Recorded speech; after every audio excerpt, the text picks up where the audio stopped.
नमस्कार दोस्तों, स्वर्णम क्लासेस में आपका फिर से स्वागत है। जैसा कि आप लोग जानते होंगे, मैं सामान्य ज्ञान के 3500 प्रश्नों का सीरीज चला रहा हूं, जिसका ये 7वां पार्ट है दोस्तों। तो दोस्तों, अगर आपने इससे पहले का वीडियो नहीं देखा है तो लिंक डिस्क्रिप्शन में है, आप वहां से देख सकते हैं। तो चलिए शुरू करते हैं आज का पहला क्वेश्चन। उच्चतम न्यायालय के न्यायाधीश की सेवानिवृत्ति की उम्र क्या है? तो बताना है दोस्तों, उच्चतम न्यायालय के न्यायाधीश की सेवानिवृत्ति की उम्र क्या है? तो वह है 65 साल। सी नंबर आंसर हो जाएगा, याद रखिएगा। चलिए देखते हैं नेक्स्ट क्वेश्चन को। Times person of the year 2015 किसे घोषित किया गया था? तो बताना है दोस्तों, times person of the year 2015 किसे घोषित किया गया था?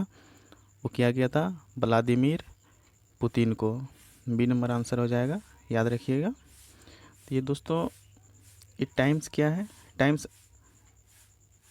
अमेरिका की एक पत्रिका है दोस्तों, इन्हें याद रखिएगा। चलिए देखते हैं नेक्स्ट क्वेश्चन को। भारत के राष्ट्रपति के पद की शपथ किसके द्वारा दिलाई जाती है? तो बताना है दोस्तों, भारत के राष्ट्रपति के पद की शपथ किसके द्वारा दिलाई जाती है? तो दिलाई जाती है भारत के मुख्य न्यायाधीश के द्वारा। तो डी नंबर आंसर हो जाएगा, याद रखिएगा। ये क्वेश्चन कई बार एग्जाम में पूछे गए हैं दोस्तों, तो एग्ज़ाम बहुत ही इंपॉर्टेंट है। तो दोस्तों, राष्ट्रपति संविधान के रक्षा प्रतिरक्षण परीक्षण एवं संवर्धन की शपथ लेते हैं। तो राष्ट्रपति किस चीज़ का शपथ लेते हैं? रक्षा प्रतिरक्षण परीक्षण और संवर्धन की। तो इन्हें याद रखिएगा। मुख्य न्यायाधीश की अनुपस्थिति, अगर ये शपथ दिलाते हैं दोस्तों, भारत के मुख्य न्यायाधीश, अगर इनकी अनुपस्थिति है तो इनकी अनुपस्थिति में अन्य वरिष्ठ न्यायाधीश शपथ दिलाते हैं। तो इन्हें भी याद रखिएगा। और राष्ट्रपति त्यागपत्र किनको देते हैं दोस्तों? उपराष्ट्रपति को देते हैं, इन्हें भी याद रखिएगा। उच्चतम न्यायालय के न्यायाधीश की शपथ राष्ट्रपति दिलाते हैं दोस्तों। और राज्य के मुख्य न्यायाधीश को शपथ राज्यपाल द्वारा दिलाए जाते हैं। तो इन्हें भी याद रखिएगा। चलिए देखते हैं नेक्स्ट क्वेश्चन को।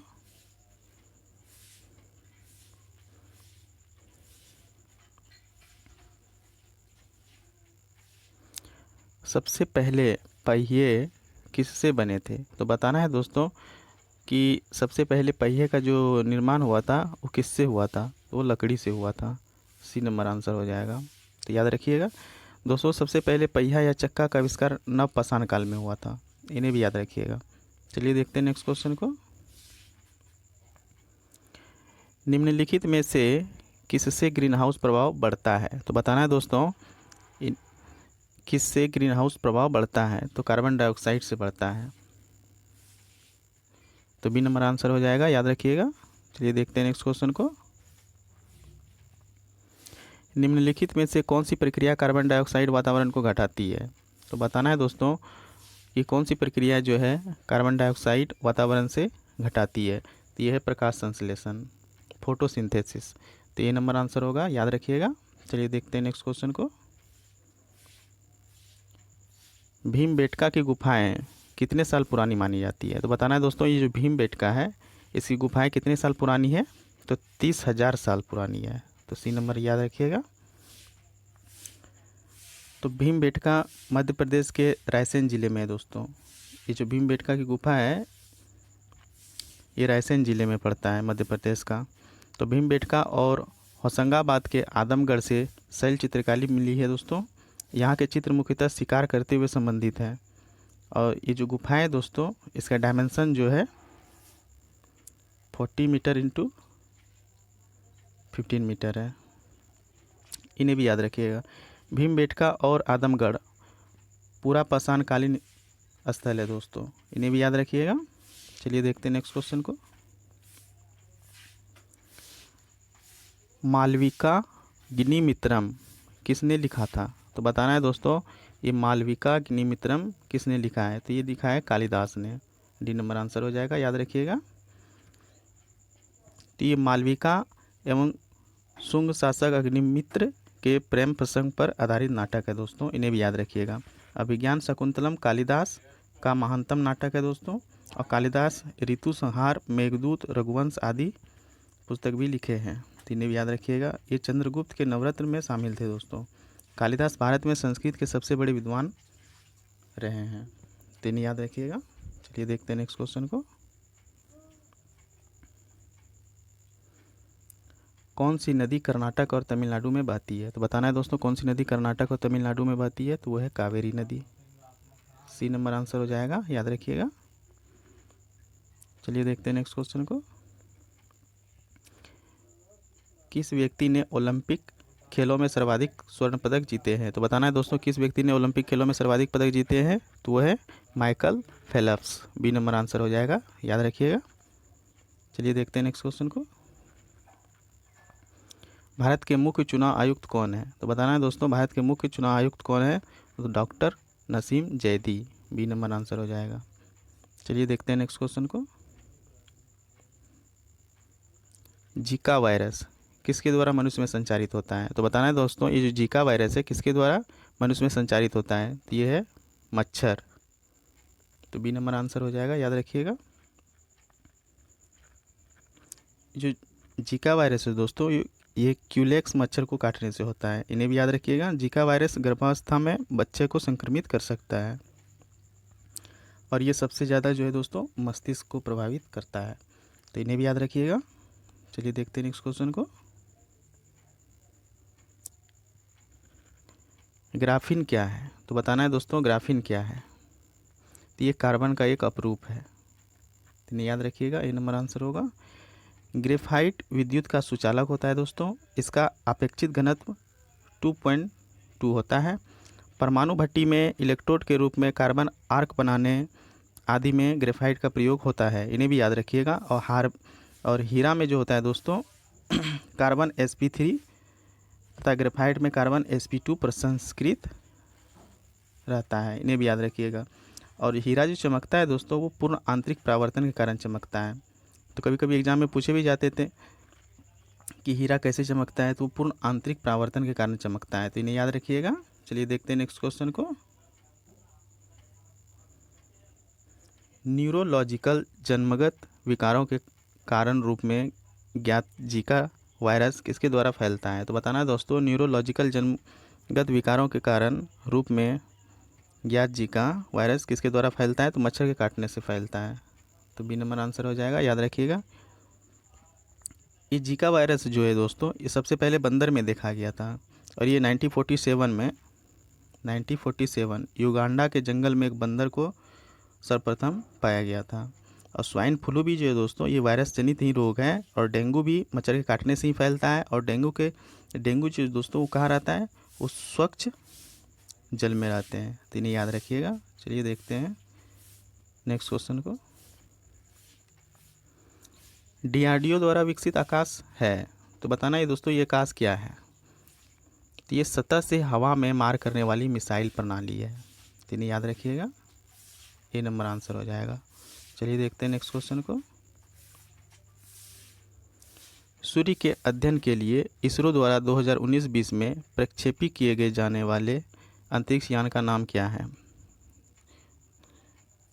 तो बताना है दोस्तों सूर्य के अध्ययन के लिए जो इसरो द्वारा 2019-20 में प्रक्षेपित किए जाने वाले अंतरिक्ष यान का नाम क्या है, तो आदित्य है, तो बी नंबर आंसर हो जाएगा, याद रखिएगा। और ये जो इसरो है दोस्तों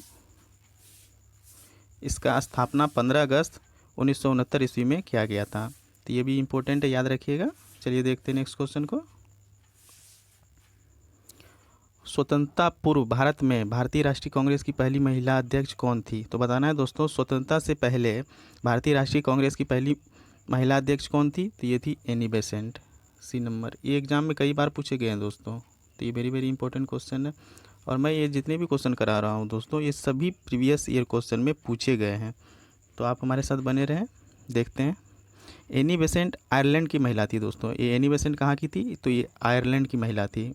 एनी बेसेंट भारत में होम रूल आंदोलन के जनक हैं, इन्हें भी याद रखिएगा। प्रथम भारतीय महिला कांग्रेस की अध्यक्षा सरोजिनी नायडू बनी है। ये सरोजिनी नायडू जो है दोस्तों ये भारत की प्रथम महिला कांग्रेस की अध्यक्षा सरोजिनी नायडू बनी है। तो 1925 ईस्वी के कानपुर कांग्रेस अधिवेशन में सरोजिनी नायडू अध्यक्ष बनी थी। तो कब बनी थी, 1925 में, तो इन्हें याद रखिएगा। चलिए देखते हैं नेक्स्ट क्वेश्चन को। ग्लूकोमीटर के बारे में निम्नलिखित कथनों में से कौन सा कथन सही है?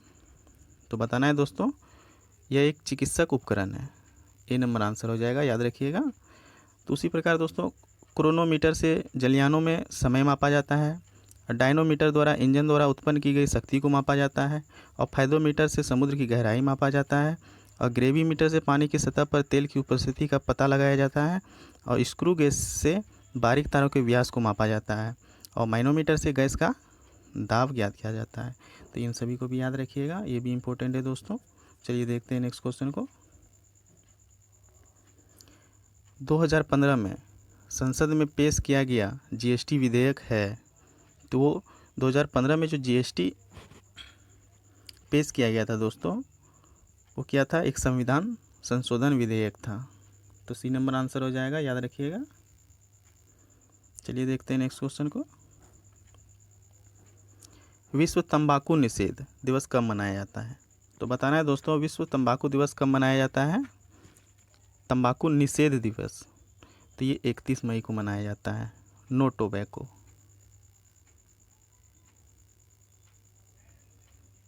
तो याद रखिएगा इनको।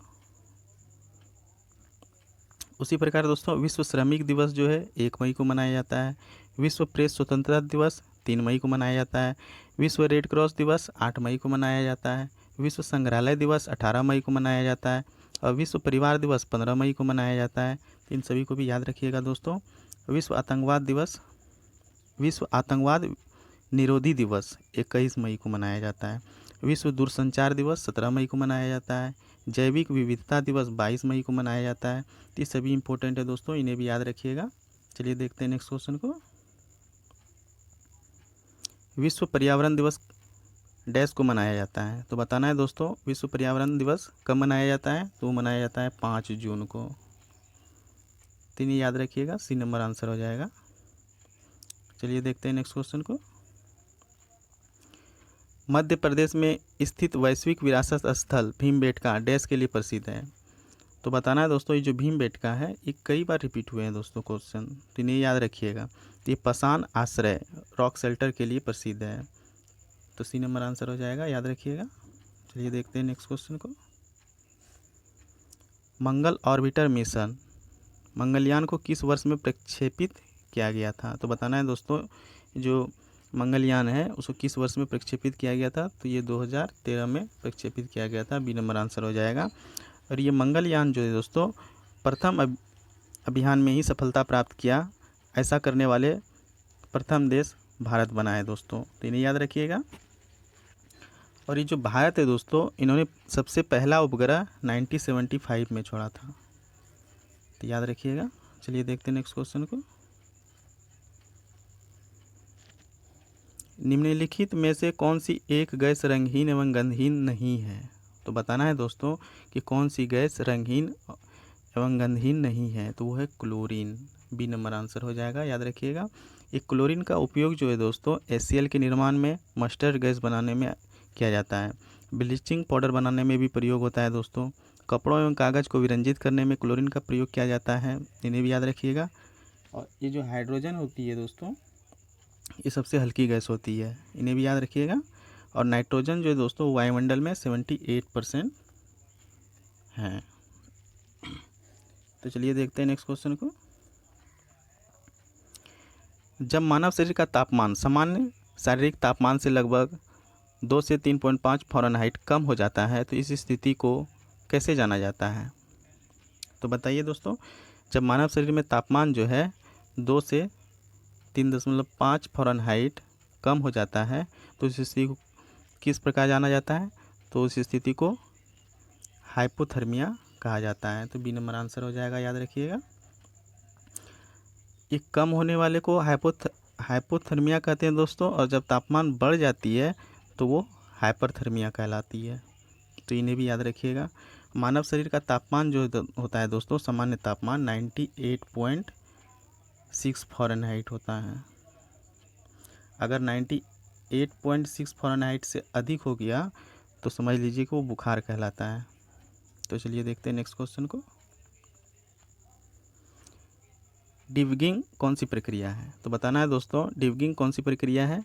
तो यह एक सॉफ्टवेयर प्रोग्राम में त्रुटियों को जांच करने की प्रक्रिया है। तो सी नंबर आंसर हो जाएगा, याद रखिएगा। चलिए देखते हैं नेक्स्ट क्वेश्चन को। भारत पाकिस्तान कारगिल युद्ध का कोड नाम क्या था? तो बताना है दोस्तों, भारत पाकिस्तान का कारगिल युद्ध जो हुआ था उसका युद्ध का कोड नाम क्या था? तो ऑपरेशन विजय था। तो बी नंबर आंसर हो जाएगा, याद रखिएगा। तो दोस्तों ये कारगिल युद्ध जो है ये मई 1999 ईस्वी से 26 जुलाई 1999 ईस्वी तक चला था। तो इन्हें भी याद रखिएगा। 26 जुलाई को कारगिल दिवस मनाया जाता है दोस्तों, कारगिल विजय दिवस के रूप में मनाते हैं। तो 26 जुलाई, तो याद रखिएगा। चलिए देखते हैं नेक्स्ट क्वेश्चन को। कौ को किसके द्वारा पर्सनैलिटी ऑफ द ईयर 2015 घोषित किया गया? तो बताना है दोस्तों, ये जो COW को किसके द्वारा पर्सनैलिटी ऑफ द ईयर 2015 घोषित किया गया है? ये है Yahoo India. C number answer हो जाएगा, याद रखिएगा। और ये दोस्तों ये गूगल याहू है, ये सभी सर्च इंजन है जिससे कि हम लोग सर्च करते हैं कोई भी चीज़। तो चलिए देखते हैं नेक्स्ट क्वेश्चन को। क्रिकेट विश्व कप 2015 की मेज़बानी किसके द्वारा की गई थी? बताना है दोस्तों, क्रिकेट विश्व कप 2015 की मेज़बानी किसके द्वारा की गई थी? तो न्यूजीलैंड एवं ऑस्ट्रेलिया के द्वारा की गई थी। डी नंबर आंसर हो जाएगा, याद रखिएगा। चलिए देखते हैं नेक्स्ट क्वेश्चन को। जैव प्रौद्योगिकी बायोटेक्नोलॉजी का तात्पर्य है? तो ये बताना है दोस्तों कि जैव प्रौद्योगिकी बायोटेक्नोलॉजी का क्या तात्पर्य है? तो ये औद्योगिक प्रक्रियाओं में सजीवों का उपयोग करना। तो डी नंबर आंसर हो जाएगा, याद रखिएगा।